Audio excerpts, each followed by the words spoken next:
करने वाले inductive transducer के बारे में। इंडक्टिव ट्रांसड्यूसर जो होता है वो ये होता है, उसका मेन वर्क प्रिंसिपल होता है, कोई भी इंडक्टिव जो कि चुंबकीय पार्ट होते हैं, इंडक्टिव पार्ट होते हैं, उसको चेंज करके वो उसको मेजर करने के लिए हम इसका इस्तेमाल करते रीडिंग निकालते हैं। जैसे कि हमारे पास दिया हुआ inductive transducer work on the principle of inductance change due to any appreciable change in the quantity to be measured. For example of LVDT, a kind of inductor transducer measure displacement in terms of voltage difference between in two secondary voltage. हम इसमें क्या करते हैं, दो voltage दो coil लेते हैं, coil के द्वारा इसके द्वारा अगर हम उसमें डिस्प्लेसमेंट करते हैं, कोई भी डिस्प्लेसमेंट के द्वारा इसके द्वारा रीडिंग को मेजर कर सकते हैं। जैसे कि इसका डायग्राम के द्वारा समझेंगे।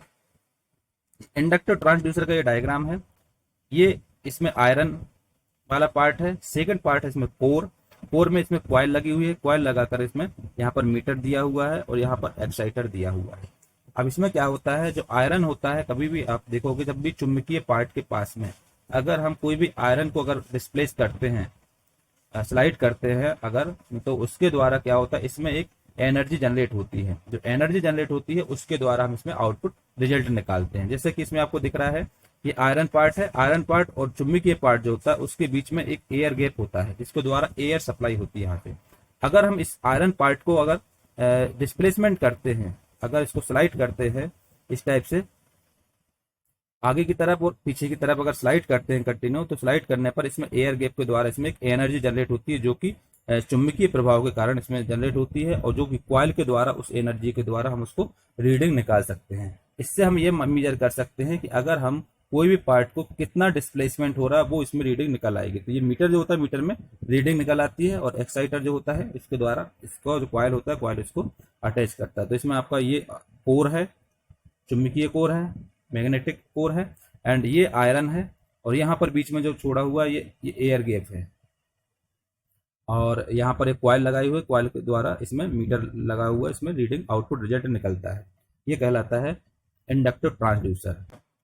इंडक्टिव ट्रांसड्यूसर का वर्क प्रिंसिपल है, generally inductive transducer work on the principle of change in self inductance of one coil, change in mutual inductance of two coils and AD current production. The voltage difference and change in inductance result due to the change in flux in the coils. अगर हम कोई primary coil हो और secondary coil हो, तो primary coil को अगर हम डिस्प्लेसमेंट करते हैं, तो डिस्प्लेसमेंट करने के बाद उसके द्वारा एक कॉइल के द्वारा दूसरे कॉइल के लिए अगर एक होता है इंडिपेंडेंट, एक होता है डिपेंडेंट, इसमें वायर को अटैच किया जाता है। अगर डिस्प्लेसमेंट करते हो तो उसमें एक एनर्जी जनरेट होती है, जिसके द्वारा उसमें रीडिंग को हम आउटपुट रिजल्ट निकल जाता है। उस यही काम होता है इंडक्टर ट्रांसड्यूसर का। इसका यूजेस कहाँ होता है इंडक्टर ट्रांसड्यूसर का, उसके बारे में पढ़ेंगे। Inductor transducer find application in proximity sensor which are used to position measurement, dynamic motion measurement and touch pad। कोई भी टच पैड के लिए या डायनेमिक मोशन मेजरमेंट के लिए या पॉजिटिव डिस्प्लेसमेंट मेजरमेंट के लिए इसका यूज होता है। जैसे कि particularly inductor transducer is used on detection of type of metal, finding missing parts and counting the number of objects. अगर कहीं भी हमको मेटल का टाइप अगर डिटेक्शन निकालना है तो वो भी निकाल सकते हैं, कोई भी मिसिंग पार्ट उसको हम फाइंड कर सकते हैं, एंड कोई भी ऑब्जेक्ट हो उसके हम नंबर ऑफ काउंट कर सकते हैं। इसके द्वारा जो इंडक्टिव ट्रांसड्यूसर होता है, इसके मेन यूजेस होते हैं पोजीशन मेजरमेंट, कौन सा पार्ट कहाँ पर पोजीशन है उसके लिए हम पोजीशन मेजरमेंट कर सकते हैं, डायनामिक मोशन मेजरमेंट कर सकते हैं, एंड टच पैड के लिए भी इसका इस्तेमाल होता है इंडक्टिव ट्रांसड्यूसर का। इसके अलावा इंडक्टिव ट्रांसड्यूसर का यूज कौन से टाइप का मेटल है उसको डिटेक्ट करने के लिए इसका यूज हो जाता है। इसके अलावा वो ये मिसिंग पार्ट हो उसकी खोज करने के लिए इसका यूज हो जाता है, एंड कितने ऑब्जेक्ट यूज हो रहे हैं उसकी काउंटिंग करने के लिए भी इसका इस्तेमाल होता है इंडक्टिव ट्रांसड्यूसर का।